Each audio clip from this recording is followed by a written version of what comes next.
MMORPG, your gaming specialist with killer prices.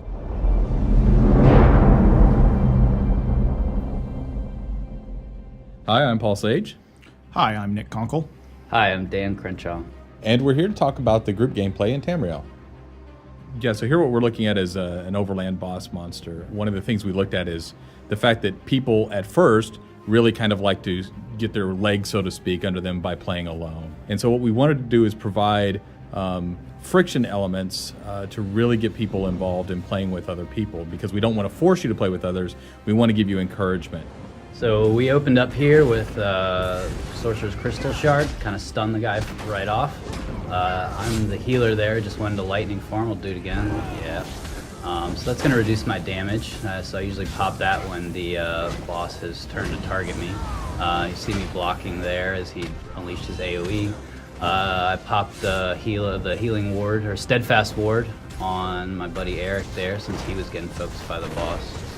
And now I'm just spamming. Yeah, when he gets to low health, it's time for Mage's Fury. So we have pretty furious. You know, the execute abilities in our game are really useful and very popular. So when you get a boss down to a certain health threshold, everyone kind of just goes into execute mode and try and finish them off as fast as you can.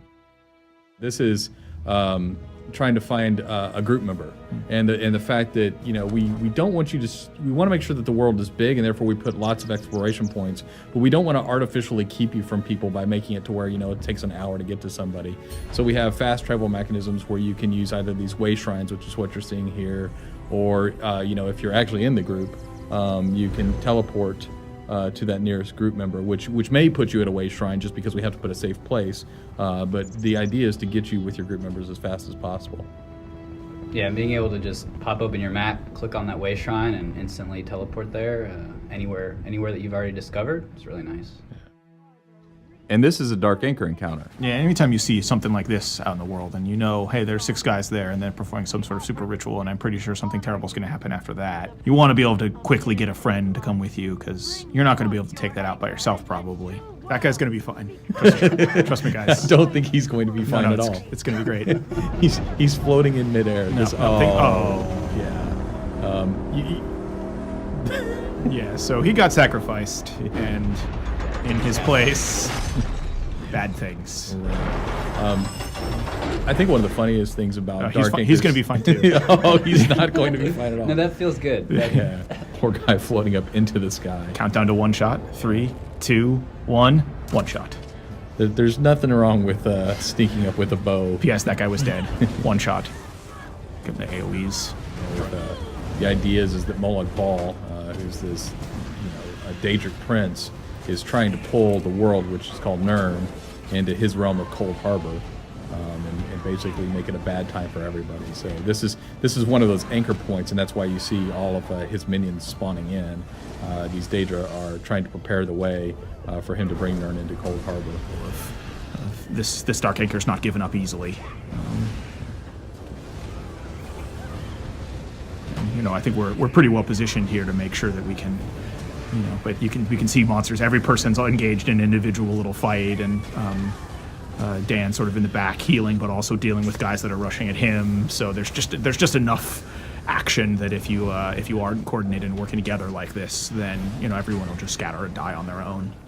So, you know, Dark Anchor's really started to take off when we introduced the mechanics of you know, the switches there, or the pinions that you have to release, and you have to decide, okay, which one of us is going to go stop fighting the monsters to go run over and hit the pinions. It just added, you know, a few more interesting decision points in the gameplay there. Yeah, I really like the feel of it versus how, like, it used to feel more like an arena, you know, a game style, and this is more like Bal's trying to defend himself, throwing everything he's got at you, and you sort of have to just deal with all the problems, and they're just coming constantly.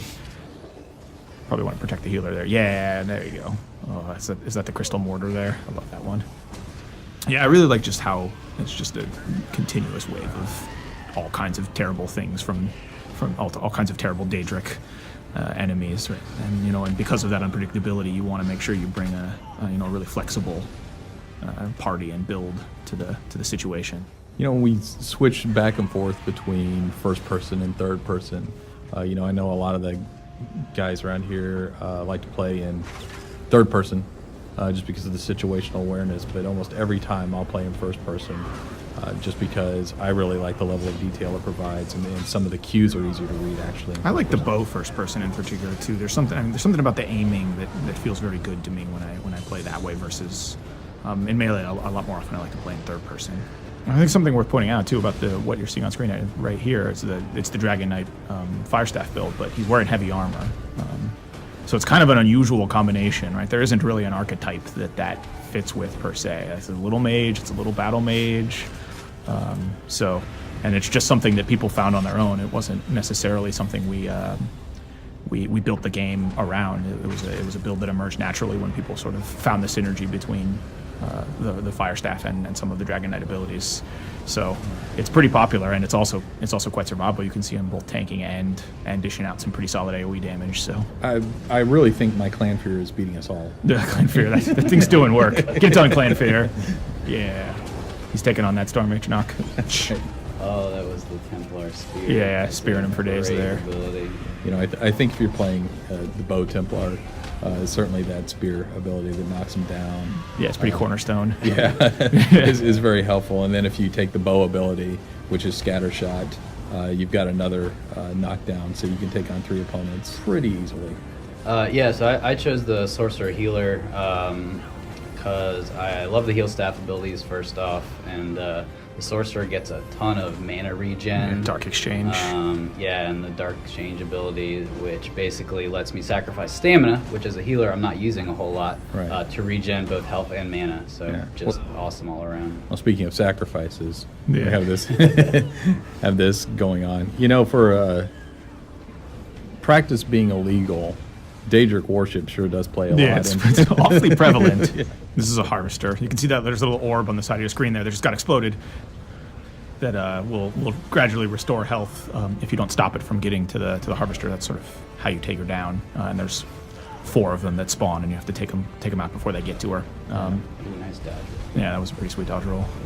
I think a harvester is actually one of our unique Daedra for Elder Scrolls Online, correct? Yeah, I think so.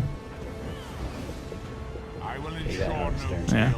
So that's at the end of all the waves, or all the sort of continuous waves. There's one giant boss, and then you get the opportunity to knock out the thing for good, which is what's happening here. And you can see like it was a really bad place. The world was warped around this, and after you take it out, it sort of returns to normal. You know, the skies go back to clear.